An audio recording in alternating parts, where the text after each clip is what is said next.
Welcome friends. हम लोग अपने इस वीडियो में फुल लेंथ टेस्ट 6 के क्वेश्चंस को देखेंगे, जिसमें जीएस के क्वेश्चंस हम सॉल्व करेंगे। ठीक है, एयरड्यू सीरीज़ के लिए यह हमारा जीएस पे बेस्ड क्वेश्चन सीरीज़ होगा। तो चलिए शुरू करते हैं। निम्नलिखित में से कौन सा कारक महासागरीय तल के तापमान के वितरण को प्रभावित करता है? महासागरीय धाराएं करती हैं, देशांतर तो नहीं करता है, सनातन पवनें करती हैं, स्थल एवं जल का असमान वितरण करता है। तो 1, 3 और 4 इसका आंसर हो जाएगा। ठीक है, अगला क्वेश्चन है, अफ्रीका महाद्वीप के एटलस पर्वत का विस्तार निम्नलिखित में से किन देशों तक देखा जा सकता है? तो यह है मोरक्को, अल्जीरिया और ट्यूनीशिया। 3 देशों में है, मोरक्को, अल्जीरिया और ट्यूनीशिया में। फिर तीसरा नंबर क्वेश्चन है, ग्रेट बेयर और ग्रेट स्लेव झील किस देश में स्थित है? ये तो कनाडा में स्थित है। ठीक है, अगला क्वेश्चन है, माउंट हैरियट अंडमान व निकोबार द्वीप समूह के किस क्षेत्र में अवस्थित है? यह है दक्षिणी अंडमान। कालेश्वरम लिफ्ट सिंचाई परियोजना किस नदी पर स्थित है? ये स्थित है गोदावरी नदी पर। ठीक है, फिर अगला क्वेश्चन, छठा नंबर क्वेश्चन है फ्रेंड्स, निम्नलिखित नदियों पर विचार कीजिए। बराक, लोहित और सुबनसिरी निम्नलिखित में से कौन सी अरुणाचल प्रदेश से होकर बहती है? तो बराक नहीं बहती है।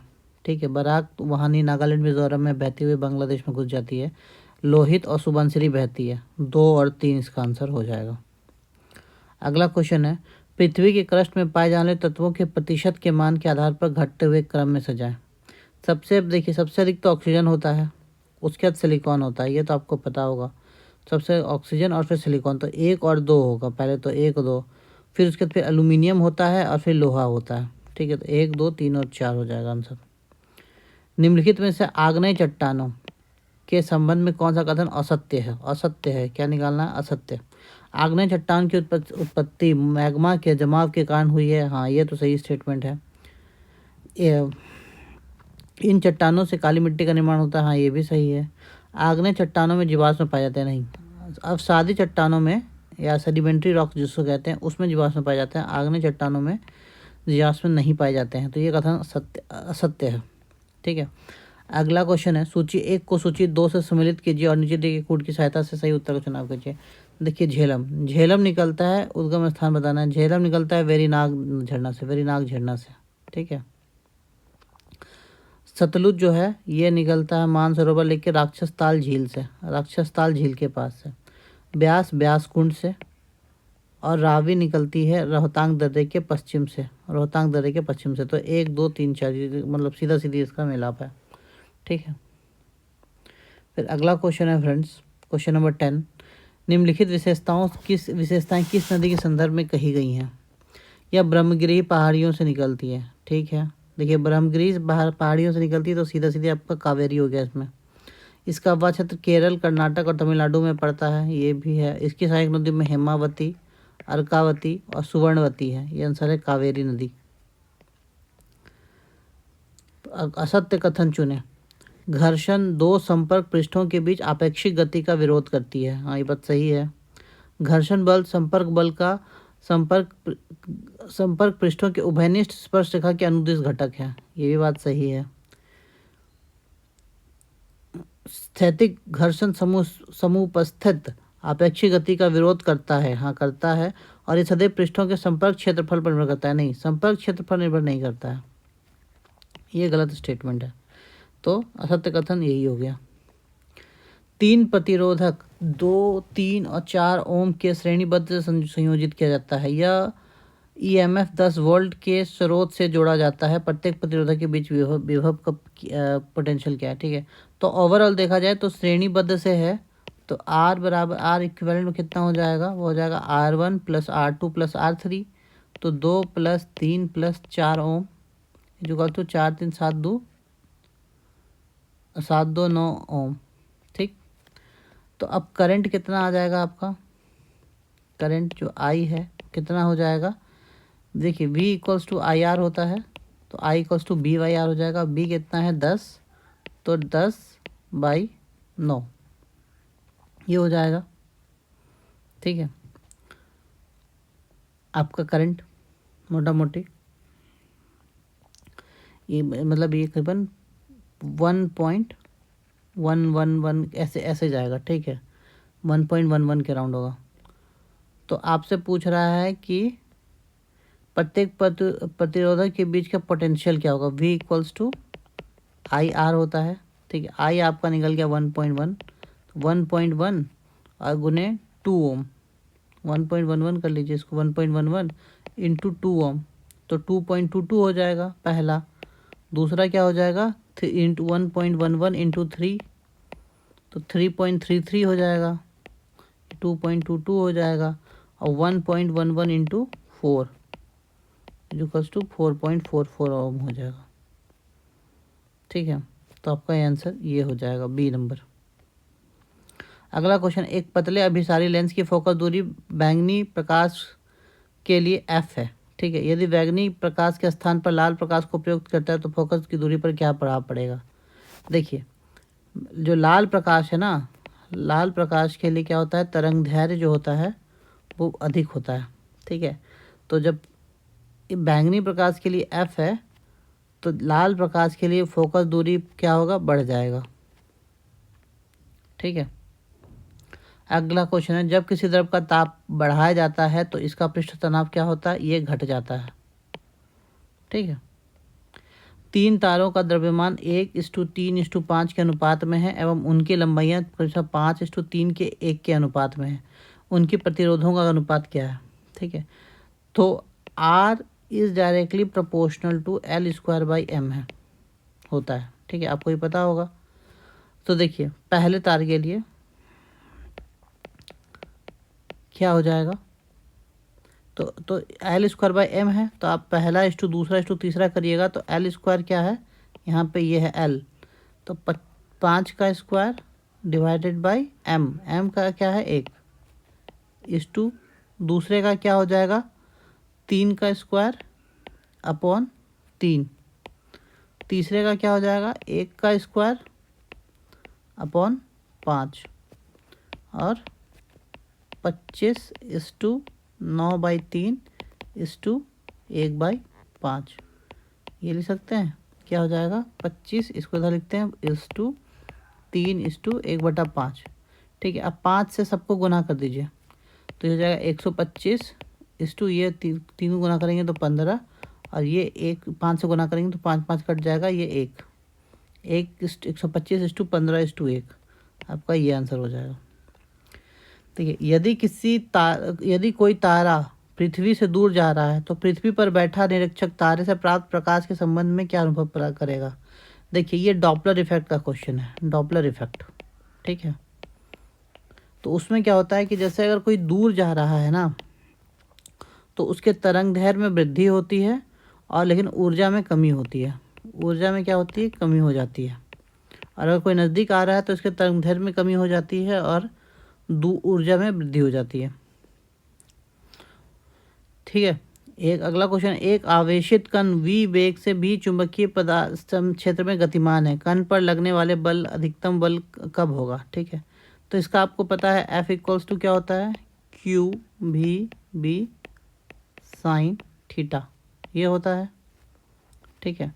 तो पूछ रहा है कण पर लगने वाला अधिकतम कब होगा, तो अधिकतम तब होगा जब साइन थीटा का वैल्यू 1 होगा, क्योंकि साइन थीटा जो है वो 0 से 1 के बीच में वैरी करता है, ठीक है। तो जब 1 होगा तब इसका मैक्सिमम होगा। और साइन थीटा 1 कब होता है, साइन थीटा इक्वल्स टू 1 कब होता है, जब थीटा इक्वल्स टू 90 डिग्री होता है, मतलब जब लंबवत होगा, जब भी और बी परस्पर लंबवत हो, ठीक है। ऑरलॉन किस एकलक का बहुलक है, ये विनाइल साइनाइड का बहुलक है, ठीक है। प्लास्टिक बनाने के लिए होता है ऑरलॉन, ठीक है। फिर अगला क्वेश्चन है 19 नंबर, रासायनिक समीकरण को संतुलित करने के सबसे आम विधि को क्या कहते हैं, इसको कहते हैं हिट एंड ट्रायल विधि, ठीक है। निम्न से किसका द्रव्यमान सबसे अधिक होगा, फास्फोरस के 1 ग्राम परमाणु का, CaCO3, देखिए इसका 1 ग्राम का कितना हो जाता है, ये 40 के अराउंड होता है इसका, ठीक है, वैल्यू। CaCO3 के 0.5 मोल का, देखिए कैल्शियम का 20, ये हो जाएगा 6, और ये हो जाएगा 24, ठीक है। सॉरी, ये हो जाएगा 40, ये हो जाएगा 12, और ये हो जाएगा 16, 16 × 48, तो कितना हो गया 40 + 18 सॉरी ये 12 और प्लस 16 तिया 48, तो ये हो जाएगा 100। तो 1 मोल का वैल्यू कितना है 100, तो 0.5 मोल का हो जाएगा 50।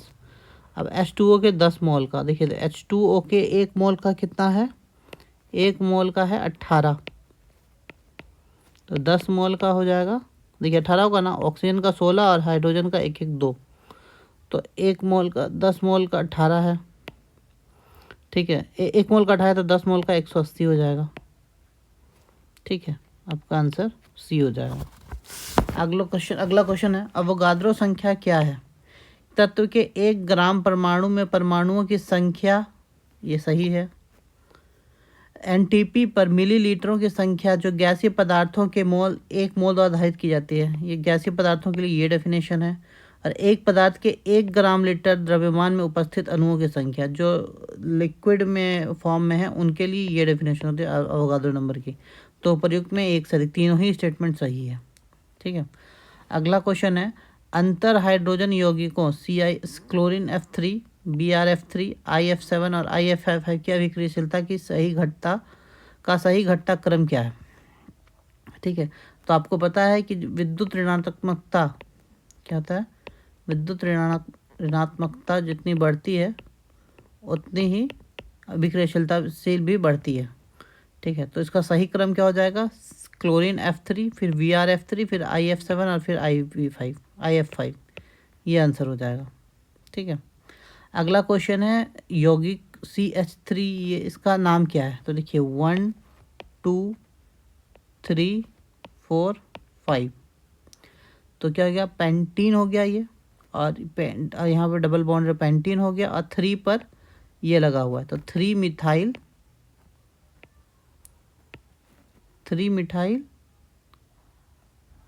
और ये 1 2 यहाँ पे लगा 2 पेंटीन,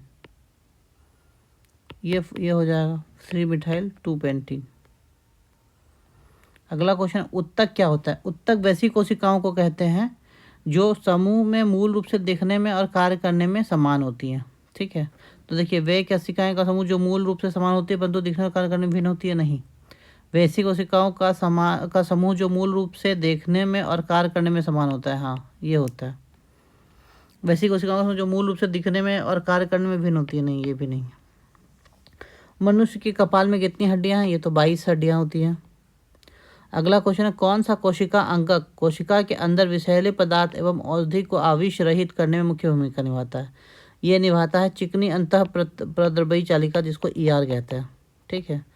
लाइसोसोम को कहते हैं आत्महत्या की थैली कहते हैं, आत्महत्या की थैली कहते हैं, ठीक है। गोल्जी उपकरण क्या है? गोल्जी उपकरण आपका यूज होता है प्रोटीन के संश्लेषण में, ठीक है। अगला क्वेश्चन है, मादा क्यूरेक्स मच्छर निम्नलिखित में से किस रोग का वाहक है? या फाइलेरिया की वाहक है, ठीक है। अगला क्वेश्चन, अनुवांशिक विकार जिससे केंद्रक में 47 क्रोमोसोम XXY हो जाते हैं क्या कहलाता है? देखिए, इसको कहते हैं क्लाइनफेल्टर सिंड्रोम। 47 क्रोमोसोम जब होता है, एक बढ़ जाता है, जैसे 46 होने चाहिए, जब 47 हो जाता है तो उसको कहते हैं क्लाइनफेल्टर सिंड्रोम, ठीक है। डाउन सिंड्रोम में भी 47 होते हैं, लेकिन इसमें क्या होता है, 21वां क्रोमोसोम होता है ना, वहाँ पे 2 की जगह पे 3 हो जाते हैं, ठीक है। और टर्नर सिंड्रोम में 45 क्रोमोसोम होते हैं, इसका आंसर है क्लाइनफेल्टर सिंड्रोम, ठीक है। फिर अगला क्वेश्चन, व्यक्ति जो मदिरा सेवी होते हैं उनकी यकृत नष्ट हो जाता है क्योंकि यकृत अधिक वसा को संग्रहित करने लगता है। निम्न में से कौन कीटभक्षी पौधा है? ये ड्रोसेरा और नेपेंथिस दोनों ही है, A और B दोनों हो जाएंगे। अगला क्वेश्चन है, सिकंदर लोदी द्वारा 1495-96 में दरिया खान ऊहानी को बिहार का गवर्नर नियुक्त किए जाने का उल्लेख किस स्थान से प्राप्त अभिलेख में मिलता है? ये बिहार शरीफ के अभिलेख से मिलता है, ठीक है। 1495-96 में दरिया खान ऊहानी को बिहार का गवर्नर नियुक्त किया था सिकंदर लोदी ने। अगला क्वेश्चन है, सातवाहन पूर्व बस्तियों का अस्तित्व दक्कन के अनेक स्थलों पर पाए जाने वाले निम्नलिखित में से किस प्रकार के मृदभांड में प्रमाणित होता है? यह होता है काले व लाल मृदभांड। 33 नंबर क्वेश्चन है, निम्नलिखित में से कौन सा एक बौद्ध मत में निर्माण की अवधारणा का सर्वश्रेष्ठ व्याख्या करता है? तृष्णा रूपी अग्नि का समन। ये यूपीएससी का क्वेश्चन था,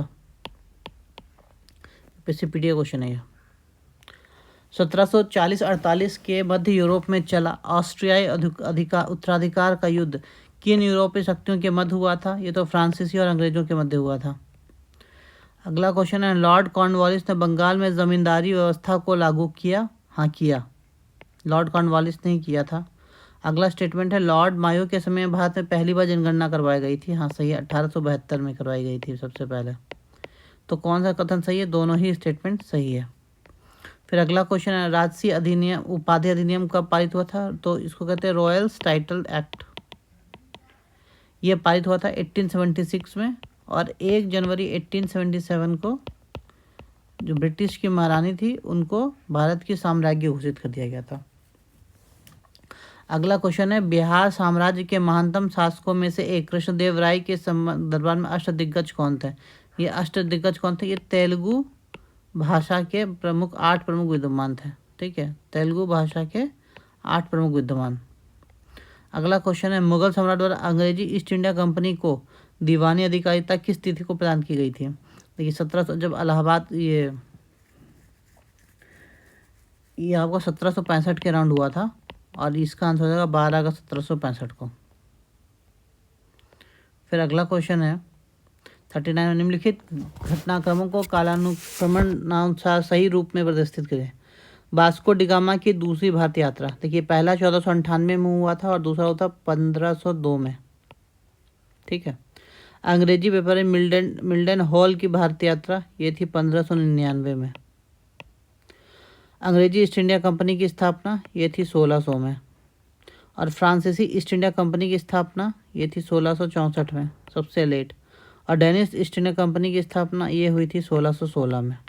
ठीक है, बस अब इसको एडजस्ट कर दीजिए। तो सबसे पहले आपका हुआ था 1, फिर हुआ था 2, फिर 3, फिर 5 और 4। 1, 2, 3, 5 और 4। अगला क्वेश्चन, निम्नलिखित में से कौन सी रचना मध्यकालीन संत तुलसीदास द्वारा नहीं लिखी गई है? देखिए गीतावली लिखी गई है, विनय पत्रिका लिखी गई है, और दोहावली भी लिखी गई। साहित्य रत्न उनके द्वारा नहीं लिखा गया है। अगला क्वेश्चन है, निम्नलिखित सूची 1 प्राचीन भारतीय राजवंश तथा सूची 2 राजधानी को सुमेलित कीजिए तथा सूची के नीचे दिए गए कूट की सहायता से सही उत्तर का चयन कीजिए। देखिए 7 वाहनों का था पैठन, कदम के लिए था वनवासी, चंदेल के लिए था महोबा, और शुंग के लिए था पाटलिपुत्र। 2 4 3 1, 2 4 3 1। अगला क्वेश्चन है, शारदा अधिनियम के अंतर्गत, शारदा अधिनियम कब पारित हुआ था? 1929 में। के अंतर्गत लड़कियों एवं लड़कों के विवाह के न्यूनतम आयु क्रमशः कितनी थी? वो थी 14 और 18। ठीक है, अगला क्वेश्चन है, एशियाटिक सोसाइटी ऑफ बंगाल के संबंध में निम्नलिखित में से कौन से कथन सत्य हैं? ये 1784 में बना था, ये तो आपको पता होगा, विलियम जोन्स ने बनाया था। 1784 में सर विलियम जोन्स द्वारा स्थापित इस संस्था का मुख्य लक्ष्य भारतीय इतिहास, साहित्य और विज्ञान से संबंधित प्राच्य ज्ञान को प्रोत्साहित करना था। हाँ, ये सही स्टेटमेंट है। वारेन हेस्टिंग ने इसका बनने का प्रस्ताव को अस्वीकार किया था? नहीं, इन्होंने बनने के लिए तो समर्थन किया था, लेकिन इसका अध्यक्ष बनने से इनकार कर दिया था। इस सोसाइटी ने भगवद गीता जैसे प्राचीन भारतीय कृतियों की अंग्रेजी में अनुवाद के लिए प्रोत्साहन और प्रकाशन में सहयोग किया। हाँ, ये स्टेटमेंट सही है। तो 1 और 3 स्टेटमेंट सही है, आपका सी आंसर हो जाएगा। अगला क्वेश्चन, निम्नलिखित में से कौन सी पुस्तक से प्रेरणा लेकर गांधी जी ने सर्वोदय जैसी अवधारणा का विकास किया था? ये था अनटू दिस लास्ट। अगला क्वेश्चन, प्रथम विश्व युद्ध के दौरान ब्रिटेन समेत मित्र राष्ट्रों और ऑटोमन साम्राज्य के बीच कौन सी संधि संपन्न हुई थी जिससे ऑटोमन साम्राज्य के विघटन को औपचारिक रूप दिया और जिसने खलीफा के पद को समाप्त कर दिया? यह था सेवर्स की संधि। ठीक है, फिर अगला क्वेश्चन है, काकोरी ट्रेन केस में अभियुक्तों के बचाव हेतु निम्न में से किसकी अध्यक्षता में बचाव समिति का गठन किया गया था? गोविंद वल्लभ पंत। अगला क्वेश्चन है, मेगास्थनीज ने अपने ग्रंथ इंडिका में दक्षिण भारत के किस राजवंश का उल्लेख करते हुए लिखा है कि यह क्षेत्र मोतियों के उत्पादन के लिए विख्यात है और यहाँ का शासन एक महिला शासक द्वारा संचालित होता है? यह लिखा था पांडे वंश के बारे में। देखिए महिला शासक थी, और कब भारत में पहले महिलाओं के योगदान को देखिए आप, महिला शासक थी उस समय। चीनी यात्री फाहियान ने अपने यात्रा वृत्तांत में एक अस्पताल का उल्लेख किया, यह स्थित था पाटलिपुत्र में। सूची 1 को सूची 2 से सुमेलित कीजिए तथा सूचियों से नीचे दिए गए कूट का सही उत्तर याद कीजिए। भीमबेटका है मध्य प्रदेश में, शोर टेम्पल है तमिलनाडु में, हम्पी है कर्नाटका में, और मानस है असम में। 2, 3, 4, 1। और इस वीडियो का लास्ट क्वेश्चन है, सूची 1 को सूची 2 से सुमेलित कीजिए तथा नीचे दिए गए कूटों से सही उत्तर याद कीजिए। लैंड होल्डर सोसाइटी, देखिए ये है Dwarkanath Tagore. British India Society, ये है William Adams. Indian Society Anand Mohan Bose. और Indian Association SN Banerjee, Srinath Banerjee. तो 4, 3, 2, 1, 4, 3, 2, 1।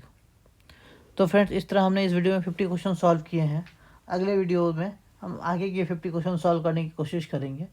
ठीक है, थैंक यू फ्रेंड्स।